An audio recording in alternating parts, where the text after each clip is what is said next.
maantiin warbaahinta waan idin salaamayaa waxaan filayaa maanta waa dhantiin inaad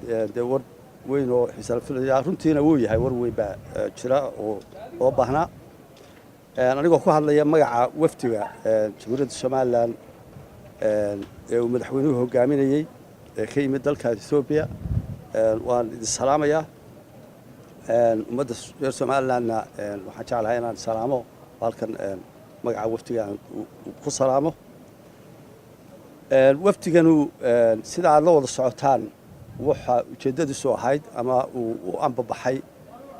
inuu ka qayb galo sida caadada u ahayd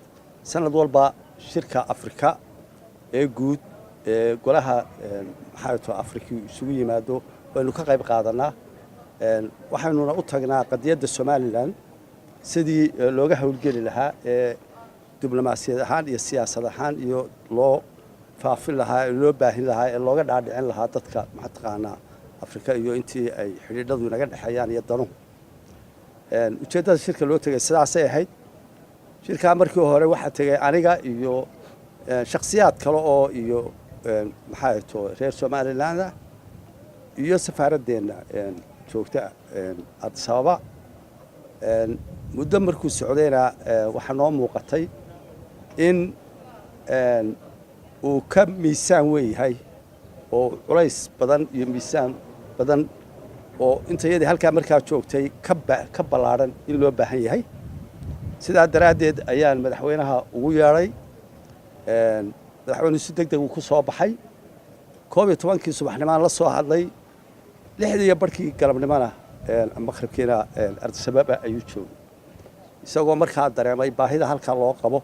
inuu yimaado oo ka qayb galo shirkaas shirka muddadii aan joognay mar hore iyo mar dambaba waxaanu la kulanay oo aragnay oo qadiyadda Soomaaliland aanu kala hadalay oo aanu isku hor fadhiisanay madax badan oo Afrika iyo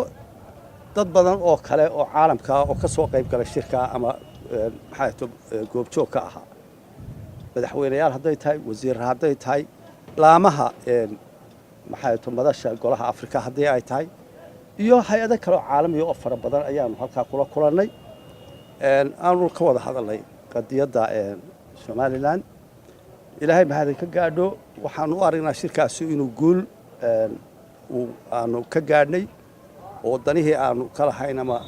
maxaa looga baahnaa aanu ka gaadhnay aad iyo aad buuna mataqaanaa aanu guulo badan uga soo hoynay cid walba aanu halka kula kulanay maxaato si wanaagsan baanu soo afgaranay in badan baanu fahansiinay ama fahantay maxaato arinta qadiyadaas shirkaas hadii ay tahay ka soo qaybgalkiisa iyo degitaankiisa iyo hadii ay tahay mataqaanaa meelihii aanu taganiyo cidii aan la kulminay dawladda Itoobiya iyo intii kale aan la kulanay si meeqaankeedu aad u sareeyo ayaa naloo soo dhaweeyay meeqaan la siman ama la mid ah hadaanuba ka heersareyn wadamo badan oo Afrika ama dalalka Afrika oo dhan intii meeqaankii la siiyay madaxdooda ayaa madaxweynahana la siiyay dhanuu soo dhaweynayay aanu kaga qayb qaadanay meel walba oo aanu joognay waxaan idin sheegayaa in ra'iisul wasaaraha Itoobiya gudoomiyaha cusbaa ee la doortay maxaato Afrika sanadka kan iyo dhamaantood inaanu la kulmay oo madaxweynuhu uu la kulmay wixii sidii loo baahnaa ay u kulmeen waxaan kaloo idin sheegayaa oo laga yaabo kulay inaad su'aasheeda iyadu la wada taagantiin oo ugu weyn aad danaynaysan ay tahay madaxweyne Biixi iyo madaxweyne Farmaajo xafiiska ra'iisul wasaaraha Itoobiya ayay ku kulmeen